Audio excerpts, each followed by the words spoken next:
Hello and welcome to VOP News Update. I'm Moses Humphrey. About 5 senior officials in the Department of Farm Input Support Services of the Federal Ministry of Agriculture and Rural Development were arrested by the operatives of the Independent Corrupt Practices and Other Related Offences Commission over alleged diversion of funds. They were said to have been arrested on Thursday in a sting operation which lasted for about 1 hour in their office at the 5th floor, Bank of Agriculture building, Central Business District in Garki, Abuja. It was learned that the ICPC detained 4 of the officials for 5 days before they were later released. The director among them was said to have been released on health grounds. The arrest has created tension among the staff of FISS and other parastatals in the Ministry of Agriculture and Rural Development. It was learnt that over 200 million naira was found in the bank account of one of the arrested officials, while over 100 million naira was found in the bank account of one of his children. Also, over 250 million naira cash was found in the Abuja house of one of the suspects. Investigation by the ICPC detectives revealed an inflow of over 60 million naira in 6 months into the bank account of one of the suspects. The ICPC has also seized landed properties, including a bakery and one herbal hospital. The Acting Controller General of the Nigeria Immigration Service, Mrs. Caroline Adepoju, has warned parents and girls to be wary of irregular migration, which has claimed the lives of numerous young Nigerians. Adepoju gave the warning at the 20th outreach of the August Girls Assembly, one of the largest gatherings of girls in Ibadan, Oyo State.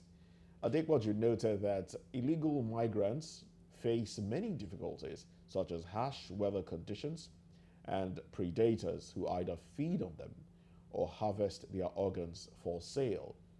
She urged girls to face their studies, be diligent and fear God. She warned them against keeping bad companies and abuse and substance. The News Agency of Nigeria reports that about 1,500 girls at AGA were tutored on life and soft skills, sexuality education, Christian character, and safety, among others. The National Emergency Management Agency, NEMA, has commenced the distribution of essential relief materials to more than 20,000 Kano State households who were impacted by the flood disaster of 2022. The Director General of NEMA, Mr. Mustafa Ahmed Habib, disclosed this while flagging off the distribution of the relief materials to beneficiaries in Kano. He stated that the gesture was under the Special National Economic Livelihood Emergency Intervention for households affected by the 2022 flood and the vulnerable in the state. Ahmed Habib said the aim was to bring assistance to the victims. The food items distributed included rice, beans, sorghum, vegetable oil, salt, tomato paste, and seasoning cubes.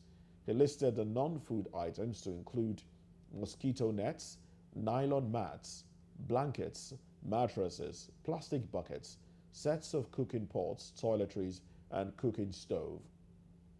Also given out were sewing machines, agricultural inputs such as grinding machines, maize seeds, rice seeds, groundnut seeds, water pumping machine, liquid fertilizer, growth enhancer, pesticides, herbicides, and knapsack sprayers.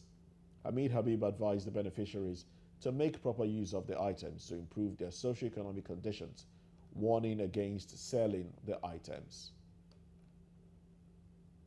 Now 2 persons have been confirmed dead, while 1 sustained injuries in a fatal motor accident in Akwa Ibom State. The accident occurred yesterday along Eketoron Road of Akwa Ibom State. The sector commander of the Federal Road Safety Corps in the state, Mr. Matthew Olonishaye, confirmed the incident in a statement signed by the public relations officer of the command, Mr. Paul James. According to Olonishaye, the deceased have been deposited in the mortuary, while 1 who sustained injury was rushed to the medical facility for treatment. The sector commander blamed the cause of the incident on overspeeding, adding that it should have been avoided.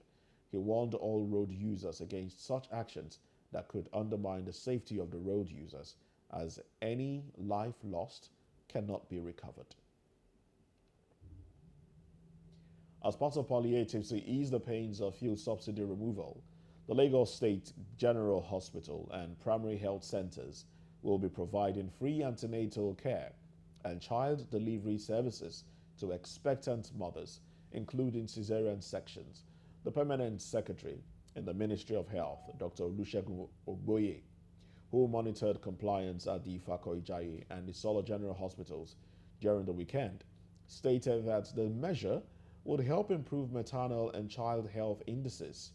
Ogboye, who expressed satisfaction with the level of compliance, mentioned that the governor recognized that the cost of antenatal care and child delivery would add to the burden of expectant parents. Ogboye assured the people of the government's renewed commitment to ensure strategies to reduce and eradicate maternal, child, and infant mortality, as well as the general improvement in all maternal and child health indices. In business now, the Central Bank of Nigeria, CBN, has stopped banks from writing off loans extended to their directors and associates without its approval. The directive is contained in the Corporate Governance Guidelines for commercial, merchant, non-interest, and payment service banks. The new guidelines took off on August 1. The CBN further said that any director whose facility or that of his related interests underperforms for more than 1 year shall cease from being a board member. Such a director shall also be blacklisted from seating on the board of the bank or any other financial institution supervised by the Apex Bank. The new rules followed shareholders' complaints about the continued rise in the number of insider-related loans to directors. The CBN directed banks to come up with a code of business conduct and ethics containing information and practices necessary to guide their integrity.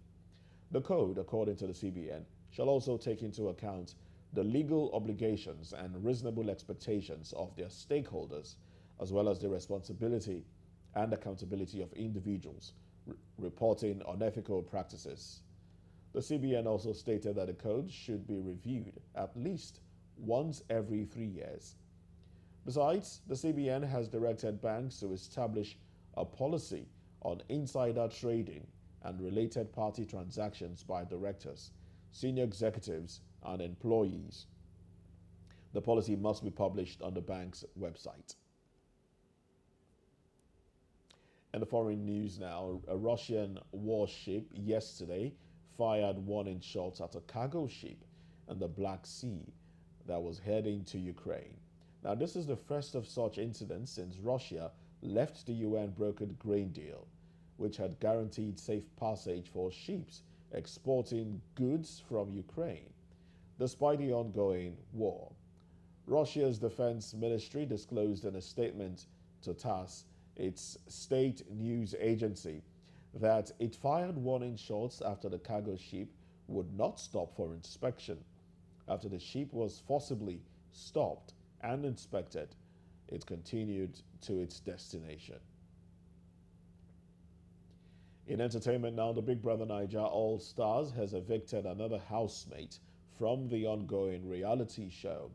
Uriel became the second housemate to be evicted from the show after Princess was evicted last week.